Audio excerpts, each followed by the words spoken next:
అది మాట్లాడే దమ్మున్న నాయకుడు ఎవడన్నా ఉన్నాడా? ఓటు బ్యాంకు కోసం హిందూ ధర్మాన్ని అమ్మేసుకున్న రాజకీయ నాయకులు కూడా ఉన్నారు. హిందువులకి ఏదైనా జరిగితే వచ్చే రాజకీయ నాయకుడు ఉన్నాడా?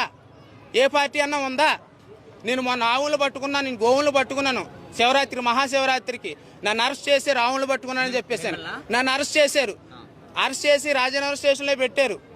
పెడితే ఎవరైనా సరే ఏ పార్టీ కూడా రాలేదు.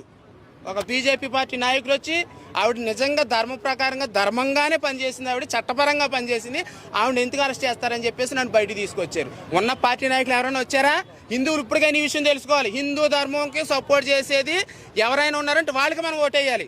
నానా చెత్త పార్టీలకి వేయకూడదు ఓటు. ప్రతి ఒక్కడు వస్తాడు ఓటేసామని, అందరికీ వేసేయకూడదు. అటు జయశ్రీరామ్ అన్నప్పుడు మనం ఓటేయాలి. మన ధర్మానికి సపోర్ట్ చేసినప్పుడు ఓటేయాలి. నేనైతే అలాగే వేస్తాను. నేను మరి సెక్యులర్ కుక్కలు ఏం చేస్తారో నాకు తెలియదు. అన్ని మతాలు సెక్యులర్ సమానం అనే సెక్యులర్ గాడికి ఇదే చెప్తున్నాను. మన ధర్మం బ్రతుకుంటే నువ్వు, నీ ఇల్లు, నీ సంసారం, నీ కుటుంబం